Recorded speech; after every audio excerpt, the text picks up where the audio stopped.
Olá, ouvintes! Começando mais um episódio do Tá de Clinicagem, o seu podcast semanal de revisão e atualização de clínica médica. Eu sou o Bernardo Siqueira. Eu sou o Guilherme Moura. E eu sou o João Mendes. E hoje a gente tem uma pessoa começando aqui, primeiro episódio gravado com a gente, doutora... Ingrid Franer. Legal, legal. Se apresenta aí, Ingrid. Fala quem que você é pra galera. Então, pessoal, eu sou a Ingrid, eu nasci em Londrina, Paraná, me formei médica pela Federal do Paraná, fiz minha residência de clínica aqui em São Paulo, no Hospital Sepaco, e agora sou R3 de clínica na USP. Olha aí, hein? Esse time cada vez mais forte, hein, João? Bom demais, hein? E hoje a gente tá reunido aqui pra falar de dor torácica no ambulatório, né? Lá no consultório. É por isso que a gente tem 2 cardiologistas aqui e a Ingrid tá comigo pra não passar vergonha sozinho. Dor torácica, né, João? Que esse tema tem o agudo, tem o crônico. Agora a gente vai falar um pouquinho da dor torácica no paciente crônico. E aqui a gente vai falar de 3 clinicagens, né? Então, a primeira clinicagem é estimando a probabilidade dessa dor torácica ser de origem coronariana. Boa. A segunda clinicagem vai ser a gente tentar entender como que a gente usa os métodos anatômicos, principalmente a angiotomografia de coronárias. Boa. E a terceira clinicagem é como usar os exames funcionais, ergométrico, cintilografia e ecoestresse para investigar essa dor coronariana. Show de bola, pessoal!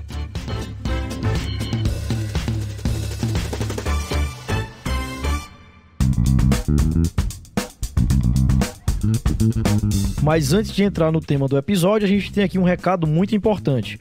O TDC vai lançar a segunda turma do seu curso de pronto atendimento, tá certo? E nesse curso a gente tem 3 novos módulos, pessoal. Dor torácica no pronto-socorro, que é a outra face da moeda desse episódio. Tema super pedido. Perna vermelha e doenças sexualmente transmissíveis. Isso, Gui. São no total 12 módulos, contando com esses 3 novos que você falou. Se inscreve, você que está ouvindo, em cursotdc.com.br para você ter acesso às novidades do curso. Inclusive, no primeiro dia vai ter um super desconto para quem ficar ligado. Não perca essa oportunidade. Boa!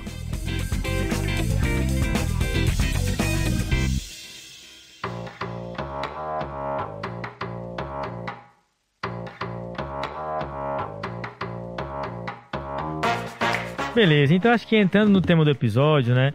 A grande dúvida quando a gente vê um paciente que se queixa de dor torácica no ambulatório é se essa dor é de origem coronariana ou não, né? Se está tendo uma isquemia miocárdica ou não. Isso é uma dúvida razoavelmente comum. E aqui a gente tem que, antes de pedir exames, a gente tem que ver ali pelas características clínicas do que a gente tem no ambulatório, meio que estimar a probabilidade dessa pessoa ter dor coronariana, né? Uma dor de origem coronariana. Como é que a gente faz isso, hein, Ingrid? Perfeito, João. Porque assim, o diagnóstico da angina é clínico, né? Eu tenho várias causas. Pode ser doença coronariana, pode ser estenose aórtica, pode ser hipertrofia de VE. E é importante, ali no ambulatório, eu estimar a probabilidade da dor torácica de ser doença coronariana. Boa, Ingrid, mas só lembrando que o coração do paciente não sabe se ele tá no ambulatório ou no PS, hein? Exatamente, Bernardo. Porque tem algumas situações que você vai mandar o paciente para o pronto-socorro, entendeu? Quais são elas, Gui? Então, a diretriz europeia, João, coloca 3 que são classificadas como angina instável, tá? Então, o paciente que tem uma dor torácica em repouso com características anginosas por mais de 20 minutos... Aí é complicado, né? Paradinho na minha frente com dor. 2, uma dor torácica com características anginosas, tá? Que apareceu ali, João, nos últimos 2 meses e que ela é desencadeada por esforços leves a moderados. Tá, uma angina que aparece fácil e que começou há menos de 2 meses. Exato. Boa. E 3, é aquele paciente que já tem angina, você já sabe que ele tem doença coronariana, só que ela vem piorando ao longo do tempo. A famosa angina em crescendo. Exatamente. Beleza, Gui, então, se o paciente tem uma dor em repouso que tá me preocupando, uma angina nova que aparece fácil ou uma angina em crescendo, o ideal é que ele saia do meu consultório e vá para o pronto-socorro. Exatamente, João, porque a gente pensa muito em angina instável no cenário de pronto-socorro, tá? Mas isso também é considerado angina instável, apesar de você muitas vezes pegar esse paciente no ambulatório. Porque como o Bernardo falou, o paciente não tem obrigação de saber onde é que ele tem que lhe procurar, né? Exatamente. Beleza, galera. Mas voltando para o ambulatório, então, excluindo essas causas de angina instável, eu tento estimar a probabilidade dessa dor torácica de ser de origem de doença arterial coronariana, que aqui no episódio a gente vai chamar de DAC, para ficar simples, tá? Eu ia chutar que vai vir um score agora, tá? Eu vou chamar de diagrama. Tá Pode bom, ser? pra mudar um pouco, né? Pra quebrar isso aí. É pra ser do contra.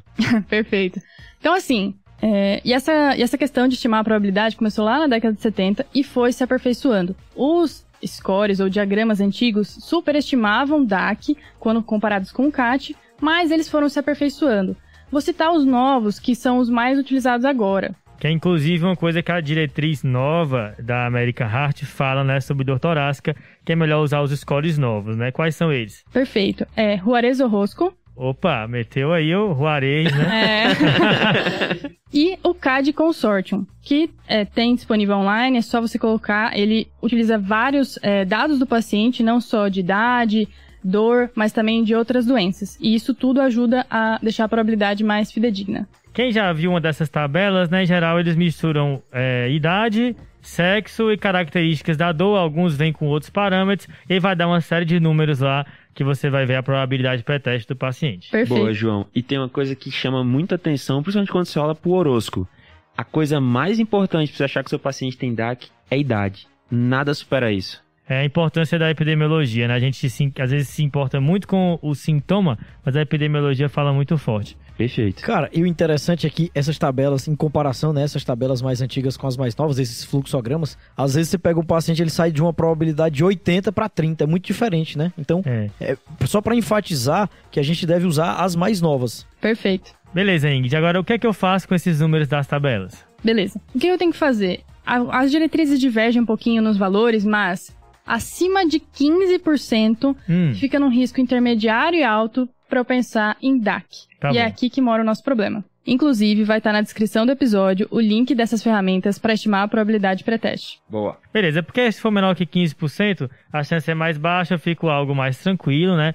Mas realmente, no intermediário alto, maior que 15%, é onde exames adicionais vão me ajudar mais, porque é quando eu tenho um cenário de dúvida. E esses exames adicionais, eles podem ser divididos em dois tipos. Os anatômicos, que principalmente aqui é a angiotomografia, que é um exame não invasivo. Lembrando que o CAT é um exame anatômico, mas é invasivo.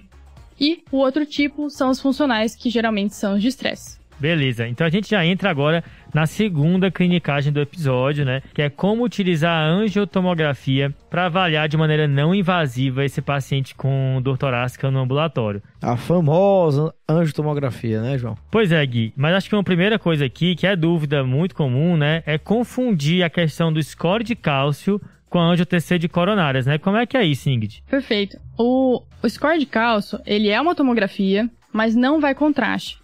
O principal objetivo aqui é quantificar o cálcio depositado nas artérias, beleza?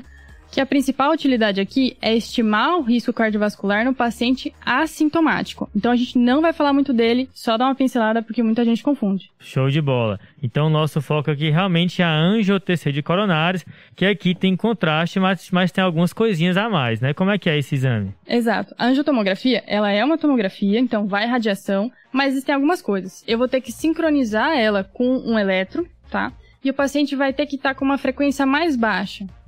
Inclusive, vocês não acham muito esquisito a gente pedir angiotomografia de artérias pulmonares para ver TEP, angiotomografia de membros inferiores para ver doença arterial obstrutiva periférica e não pedir angiotomografia de coronárias para ver doença coronariana, não? É verdade, né? Realmente, Bernardo, quando eu estava na faculdade, a angiotensina de coronárias é uma coisa que era bem pouco falada e parece que realmente teve um boom aí nessa última década, né? É porque tem algumas particularidades para fazer esse exame, né? É uma tomografia, ou seja, vai radiação, mas eu preciso sincronizar esse exame com o eletro do paciente. E eu também vou precisar de frequências mais baixas, por quê?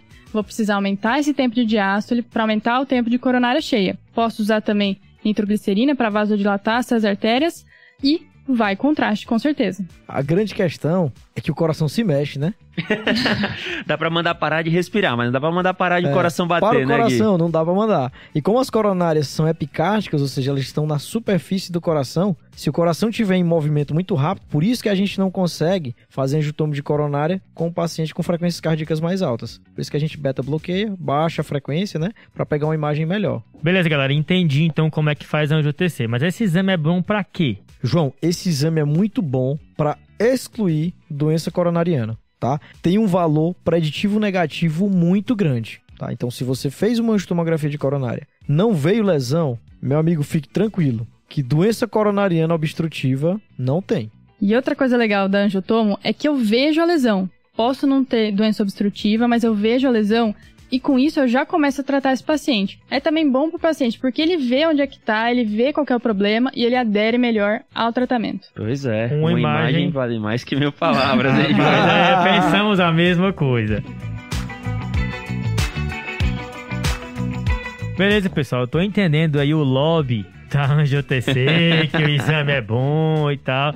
Tá, mas o que os dados nos falam? Tem estudo mostrando que é beleza investigar desse jeito? Então, João, tem sim, cara. O grande trabalho que inseriu a angiotomografia, assim, para ser mais usada, foi um trabalho chamado Scott Hart, né? Lá da Escócia, né? Da Escócia. Parece, né, aquele... O William Wallace, né, que já assistiu aí o... Coração Valente. Coração Valente. Exatamente. O Mel Gibson, pô. É de lá, esse trabalho é de lá.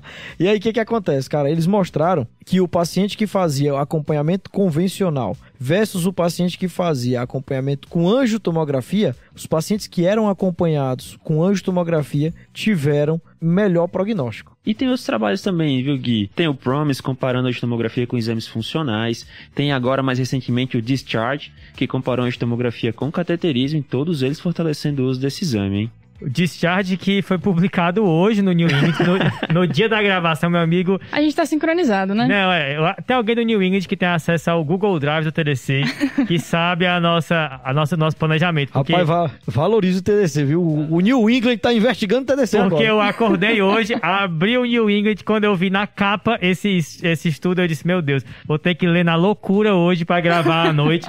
É complicado. Outra questão que a gente tem que pensar são nos pacientes com IMC maior que 40, porque a gordura também vai atrapalhar na densidade do tecido. Agora, com relação à técnica, é como eu falei antes, a gente vai ter que reduzir a frequência cardíaca. Então, naqueles pacientes que a gente não vai conseguir reduzir, ou por taquicardias, ou por arritmias, ou mesmo que não toleram beta-bloqueador, não vai dar para fazer esse exame. Beleza, então 2 componentes que atrapalham, né? Fatores da imagem ou fatores da técnica do exame em si. E eu ainda acho que tem mais um, João, porque assim... a questão de disponibilidade, o recurso. Se a gente não tem, não adianta querer fazer, que não vai dar. Isso é bom. Não adianta eu querer andar de Ferrari se eu não tenho uma Ferrari. Cara, e só pra lembrar, uma outra coisa que atrapalha também é o paciente que tem fibrilação atrial. Porque você não consegue capturar muito bem a imagem, a formação da imagem fica prejudicada. Beleza, Gui. Entendi essa pegadinha da FA, mas vocês já falaram tudo aí do exame, mas o que é que eu faço com os resultados? Estou com um laudo aqui na minha mão, pra onde é que eu vou? Beleza, João. Eu tenho 3 situações aqui. Uma que eu não tenho lesão, outra que eu tenho lesão e é de padrão de alto risco, e outra que a lesão não é de alto risco. Esse último é a meiuca, né? Exato. Tá, então o que é que eu faço em cada um desses cenários? Primeiro cenário, o cenário que eu não tenho lesão. Melhor cenário, quando eu não tenho lesão, não tenho doença coronariana obstrutiva, a chance é baixa de evento cardiovascular nos próximos 5 a 7 anos. Essa Boa. queixa aí que tem, não é por doença arterial coronariana obstrutiva. Tem até aquela inoca, né, que é com coronária normal, mas isso aí é uma lombra, um plus a mais.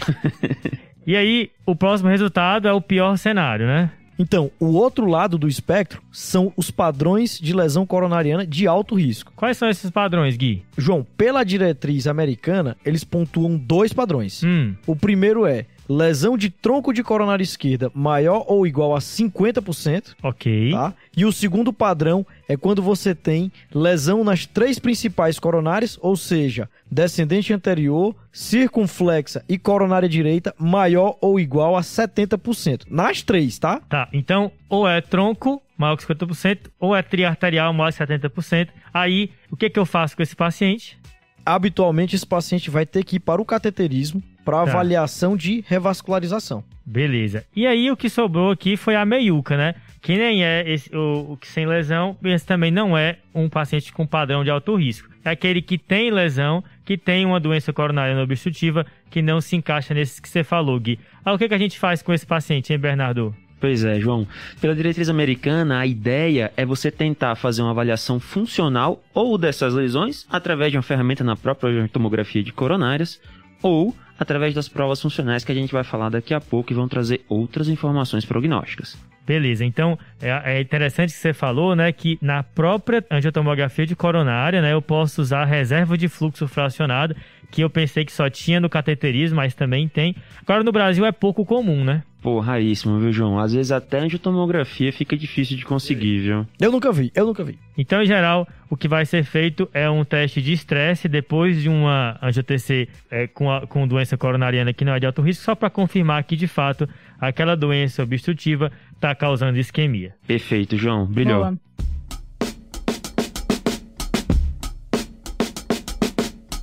Beleza, pessoal. Então, recapitulando, paciente com dor torácica com intermediário a alta probabilidade de ser uma doença coronariana, eu posso solicitar angiotomografia para investigar essa dor. Angio-TC é um exame anatômico em que eu tenho que beta-bloquear, vasodilatar e jogar o contraste para ver as coronárias.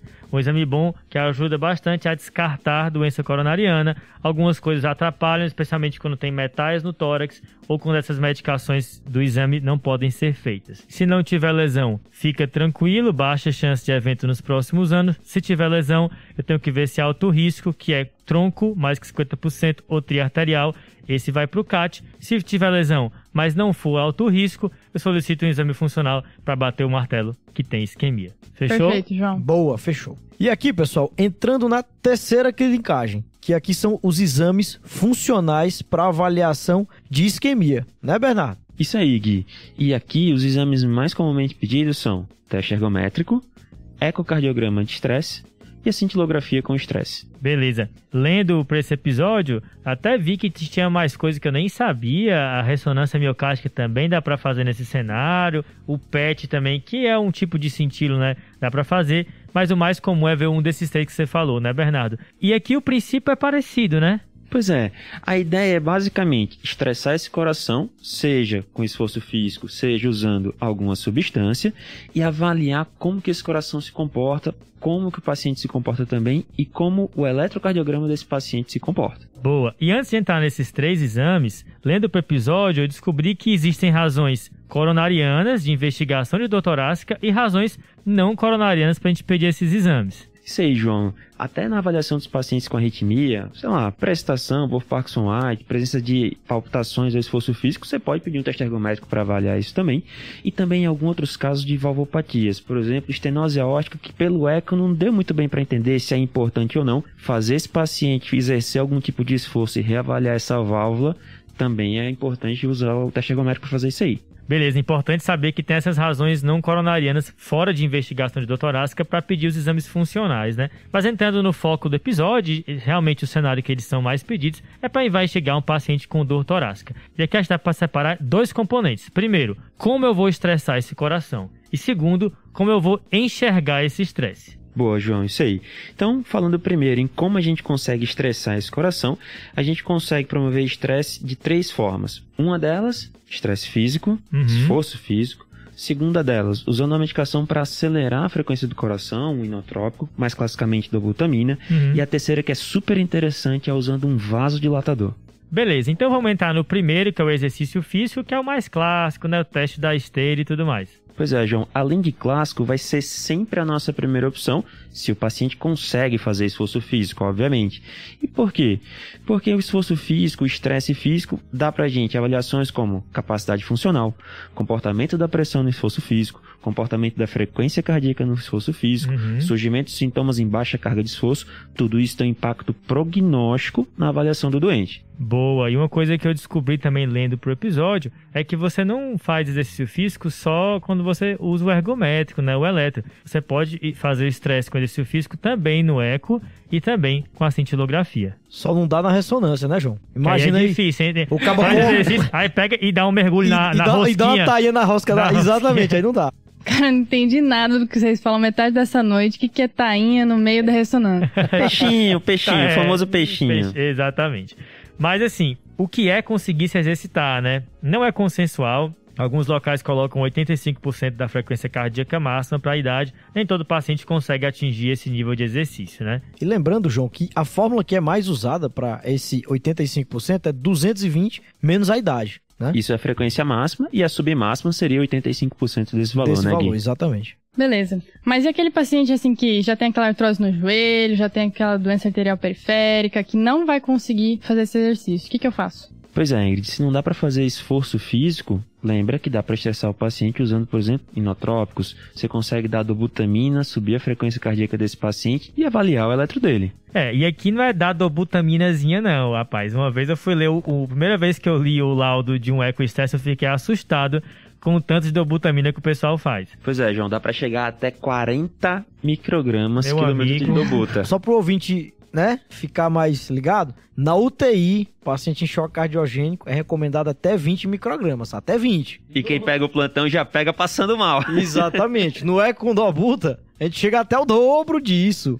Meu amigo, é complicado. E aqui a gente já faz a ponte com a contraindicação, né? Que são pacientes que têm arritmias ventriculares graves, né? Fica difícil pegar e meter 40 microgramas por minuto de dobutamina nesse paciente. E a outra maneira, João, é usando um vasodilatador. As 3 opções que a gente tem são adenosina, hagadenozon e dipiridamol. Beleza. Agora, me explica um negócio, pô. Como é que eu vou fazer estresse cardíaco com vasodilatador? Essa aí é invocada, hein? Cara, essa ciência aqui é bizarra mesmo, João. A ideia é a seguinte, quando você tem uma lesão na coronária, uma obstrução, após aquela lesão, a tendência é que o vaso tente se aumentar de tamanho, né? Ocorra uma vasodilatação para facilitar o fluxo de sangue.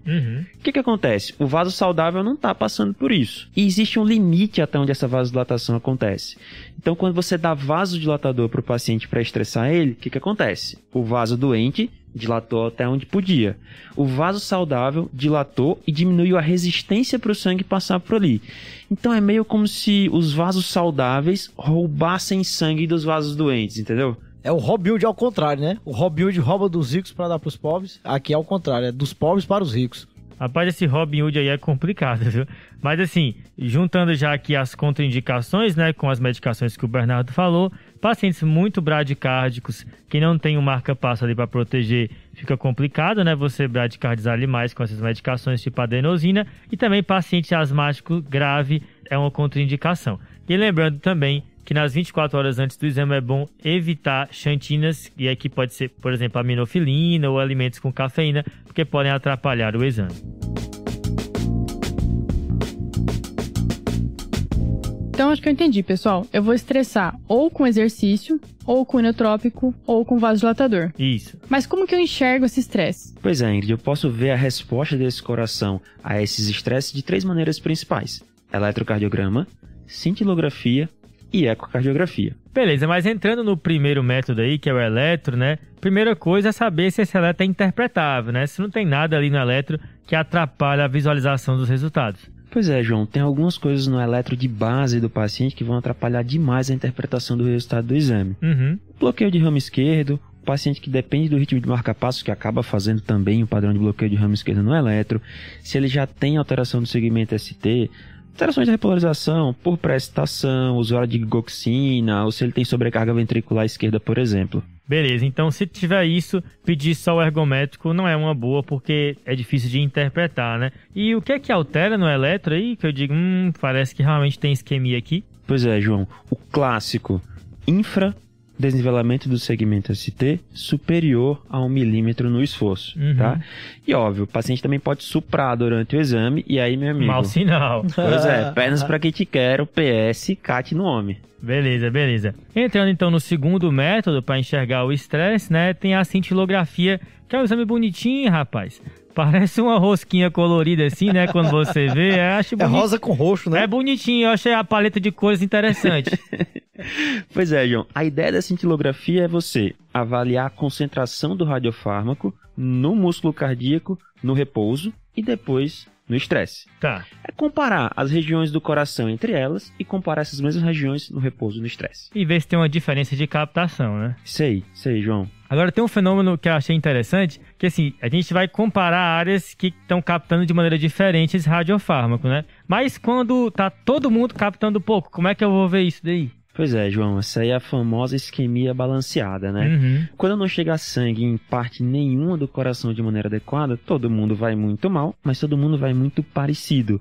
É difícil se detectar isquemia pela cintilografia nesses casos, é um dos casos de falso negativo da cintilo. Tá, e aí tem alguma coisa que eu possa ver que sugere que talvez isso esteja acontecendo? Cara, pois é, João. O ventrículo esquerdo pode dilatar. Você pode perceber um aumento do diâmetro do ventrículo esquerdo depois do estresse. Isso é um critério de alto risco, né, Bernardo? de alto risco para ter evento cardiovascular. Às vezes, se eu tiver um sentido mais ou menos normal, mas com esse fenômeno aí de dilatação isquêmica transitória, opa, é algo que me leva a desconfiança, né?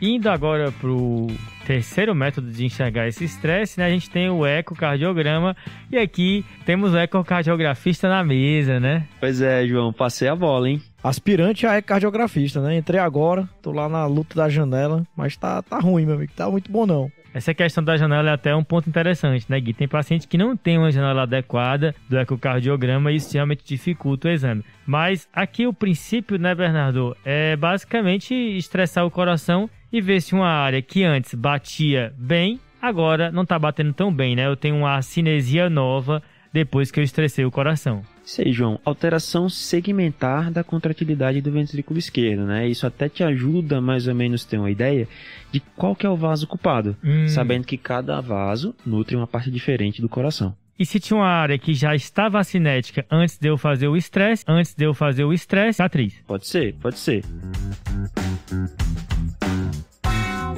Beleza, Bernardo. Então eu tenho essas 3 maneiras de estressar meu coração, tenho esses 3 testes de estresse, mas como que isso me ajuda a decidir qual teste eu vou pedir pro meu paciente? Beleza, sobre isso tem um gráfico super legal na diretriz da Sociedade Europeia lá de 2019 que dá algumas informações pra gente. A ideia principal é o teste ergométrico. Esforço e avaliação do eletro de maneira isolada, ele consegue confirmar a doença no paciente de alta probabilidade e excluir no paciente de baixa probabilidade. Legal. Os métodos funcionais em geral, que a gente falou sobre o eco de estresse, a cintilografia, tem um poder de rule-in, né? Confirmar a doença de maneira muito grande. E voltando um pouquinho, a avaliação anatômica com a angiotomografia tem um poder de rule-out, descartar a doença de maneira muito importante. Boa. Então acabou que probabilidade pré-teste foi a coisa importante para a gente decidir o exame. Beleza, Bernardo. Então, pelo que eu tô entendendo, são 3 maneiras de estressar meu coração, 3 principais tipos de testes, ou seja, a maneira que eu vou ver esse estresse. E pelo que eu tô entendendo, não é só positivo e negativo o resultado, né? Perfeito, isso é fundamental para os nossos ouvintes entenderem hoje, tá? Teste funcional para investigação de dor torácica não é igual a PCR para COVID, positivo ou negativo. É muito importante ler o corpo do laudo do exame e procurar alguns sinais de alto risco. Por exemplo, se no teste ergométrico o paciente infrou o segmento ST com baixo esforço físico, se houve aquela dilatação do ventrículo esquerdo na cintilografia que a gente acabou de comentar, se o paciente cai muito a fração de ejeção no ecocardiograma de estresse, tudo isso são sinais de altíssimo risco cardiovascular nos exames funcionais. Entendi, tem que ler bem o laudo, né? Boa. Tá bom, pessoal. Agora aqui estão todas as cartas na mesa, a gente já colocou todos os nossos exames aqui. O que a gente quer saber é que exame eu vou pedir depois que eu estimei a probabilidade do meu paciente, em geral, aquele que está intermediário a alto risco. De um lado da briga temos os exames anatômicos, aqui a angiotomografia nesse grupo. Do outro lado do ringue tem os exames funcionais, que são 3, cintilo, ecoestresse e ergométrico. E aqui a gente tem 3 mensagens principais. A mensagem número 1 é que cada vez mais se utilize a angiotomografia como exame inicial para investigar um paciente com dor torácica no ambulatório. Ok? Boa. Beleza. Segunda mensagem é que você também pode utilizar um exame funcional para investigar, que também é uma opção, especialmente quando eu estou falando de cintilografia ou ecoestresse. O que também pode ser utilizado quando o exame da angiotomografia for duvidoso. Beleza. E a terceira mensagem é que, fazendo adaptação para o contexto brasileiro, aqui muitos locais só tem à disposição o teste ergométrico. Não tem outro, né? Exatamente, só tem tu, vai tu mesmo, né? E aqui a gente pode sim utilizar esse exame para investigação de um paciente com dor torácica no ambulatório, só que com o seguinte cuidado. Esse exame ele muda pouco a probabilidade pós-teste. Então ele vai te ajudar naquele paciente que já é uma baixa probabilidade e você vê um ergométrico normal e fica tranquilo que não deve ser isquemia a causa do sintoma. Se a probabilidade for intermediária alta, a dúvida ainda vai persistir se o exame for negativo e talvez você tenha que complementar com exames adicionais. Então, João, tipo assim, o paciente que tem uma probabilidade pré-teste de 60% e o meu ergométrico vem negativo, eu não fico tranquilo, né? Continua podendo ser uma isquemia coronariana a causa desse sintoma.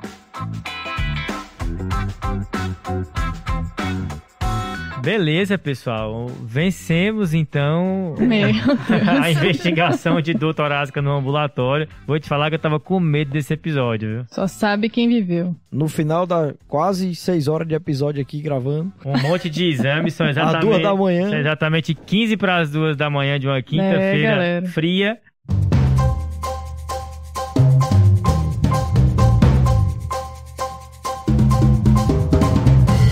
Mas vamos pro desafio da semana passada. Então, quem lançou o desafio foi o Caio. Fala aí, Caio, a resposta pra gente. Então, pessoal, o desafio da semana passada foi um paciente jovem com doença celíaca conhecida que parou de fazer restrição ao glúten na dieta e veio com um quadro de hemoptise recorrente.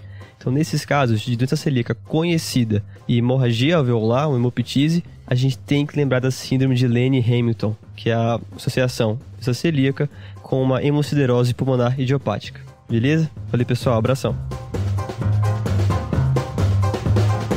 E quem respondeu o primeiro desafio da semana passada foi o Afonso Pires, de Opa! São João da Boa Vista. Boa, parece nome de cantor, né? Afonso Pires. É quase Alexandre Pires. Exatamente. Valeu, Afonso. Valeu, Afonso. Parabéns aí, um abraço. Valeu. Bernardo, então fala pra gente qual é o desafio desse episódio. Nossa, até me arrepio lembrando desse caso, viu, Ingrid? Caso da vida real que eu peguei no consultório. Um homem de 53 anos, diabético, tabagista, hipertenso, que teve uma dor no peito super intensa, desmaiou com dor no peito e chegou no meu consultório perguntando o que fazer. A dor era angina típica, já foi mandando aquele Zordil e ia pedir o cateterismo quando ele falou, não, doutor, fica tranquilo, eu já fiz esse cateterismo. Não tinha nenhuma placa coronariana, mas tinha uma coisa nesse cateterismo que quase me matou do coração, uma contraindicação ao Isordil. E o desafio é, o que eu vi no cateterismo desse paciente? Eita, Boa, esse essa é Rapaz, boa, hein? agora pegou aqui no... essa é peligrosa.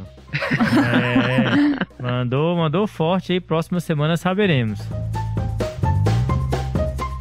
Agora vamos pros salves, né, pessoal? Começando aqui com os mais iniciantes no podcast, né? Manda seu salve aí, Ingrid. Meu salve vai pro Matheus, meu namorado, que é um excelente clínico em formação, que Olha a gente só. tá sempre discutindo caso clínico. Salve, obrigado. Olha, aqui o TDC é o correio elegante. Se Tem ela que não falar. desse esse salve, hein? TDC serve pra limpar a barra em casa, pô. Tá, obrigado, Tá manda um louco, salve. Passei tá por louco, isso, já não. passei por isso. Manda um salve e fica tudo bem. E o seu, Bernardo? Cara, vou mandar um salve pra doutora Rebeca Fonseca, a pessoa que mais me estimula a estudar cardiologia com os casos que ela me manda no WhatsApp. Muito bom, muito bom. Valeu, Rebeca. Boa, Rebeca, bom demais. Do seu Gui? E o meu salve vai pro João Vitor, da Unifax, lá de Salvador. Ele mandou uma mensagem dizendo que era fã do TDC e ele troca também mensagens com a gente a respeito de Pokémons. Aí sim, deve ser com o Pedro respondendo essa DM aí, viu? Valeu, João Vitor. Boa. E tu, João, qual é teu salve, rapaz?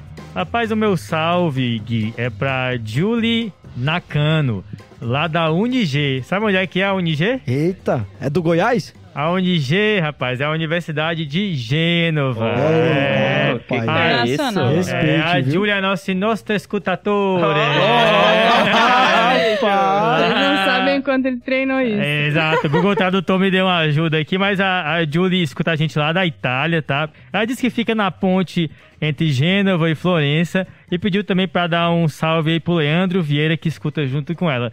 Então, mais um ouvinte internacional do TDC, né? Nosso TDC já é ouvido em vários países, né? A gente sempre comenta isso. E aí, mais um ouvinte aí, valeu demais pela audiência ultramarina do TDC. Exatamente. Um salve aí para os nossos amigos italianos que escutam o TDC. Boa, Boa. pessoal.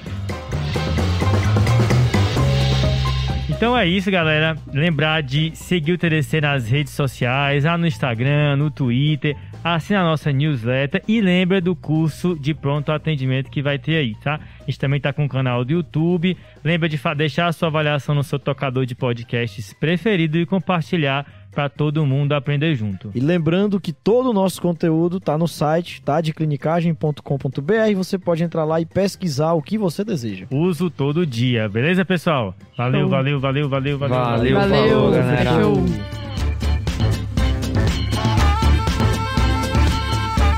Esse podcast tem como objetivo educação médica. Não utilize como recomendação.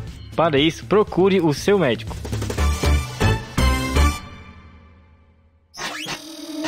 Essa é uma produção do Bicho de Goiaba.